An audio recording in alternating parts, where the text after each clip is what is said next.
as you said, the key to marketing and growth in a way. Growth has gotten a lot of hate over the last couple of years because people think it's always growth hacking and they got a negative connotation. But to me, and I think to some other people in the space, it always meant to really dissect your whole kind of user journey into small little steps. And then, as you said, give a number to each step and see where the drop off is. Where do you lose people? And then make that as efficient as possible. And as marketers, and I've been guilty of that in the past, we tend to just pour more into the top of the funnel.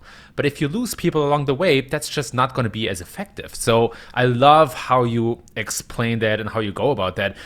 And the technical question that I'm curious about is, what tools do you specifically use to measure these numbers? We use HubSpot as our CRM. So anytime somebody opts into the site, they're opting in through ConvertKit, through a form, a pop-up, a modal.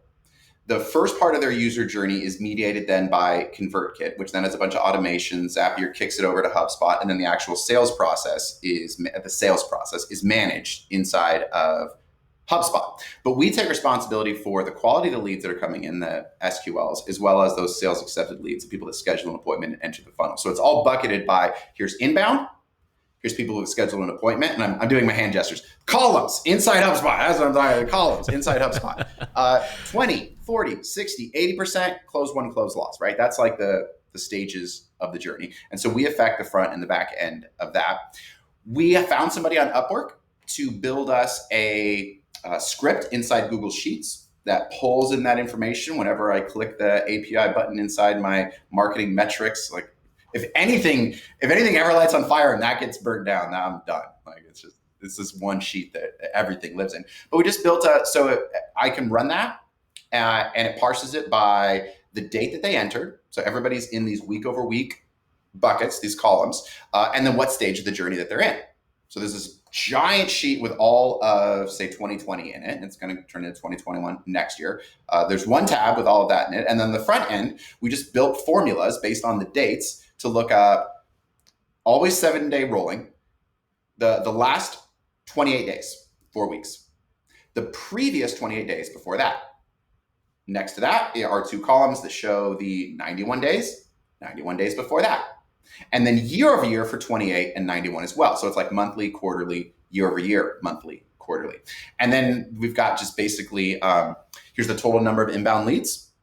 This is everybody who is a good SQL, a sales accepted lead, meaning they've scheduled an appointment or they've entered their funnel. These are people that were closed lost and they're either good or bad. And the salespeople determine that with a single drop down that also gets pulled into that same sheet. So I can just run it and it just like on this one tab, and then the formulas we built on the front end, which I'm not a genius. I use this, I use some spreadsheet, Google Sheet, live chat thing we subscribe to. And I just go in there and I just tell the person what I want to create.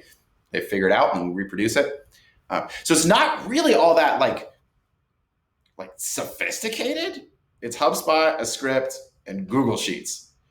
But when like I want to know these specific time buckets so I can compare them. And then I want to know the conversion rate at the front of the funnel into the pipeline, and then close one or close loss by good or bad SQL. And all of a sudden I can see like, those are the conversion rates. It's simple math. If I move this number, everything below that number bumps up. And that's where the money's to be made. Yeah, super powerful.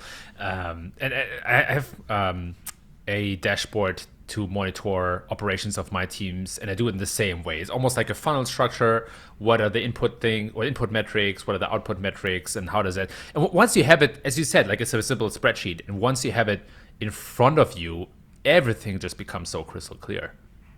Yeah, and if you know the total dollar value of closed one, or units sold in e-commerce or subscriptions for SaaS, like whatever the dollar value is, right? It's like, here's the total dollar value for this specific period of time divided by number of leads, number of marketing qualified leads, number of sales qualified leads, number of sales accept, and you can just see like what's the value of a lead? What are our, not so much customer acquisition cost, but what's the value if everything holds true moving forward? And these kind of things, like it's simple math, right? It's like not complicated, but to have access to that is game changing. And a lot of people don't. So many people don't.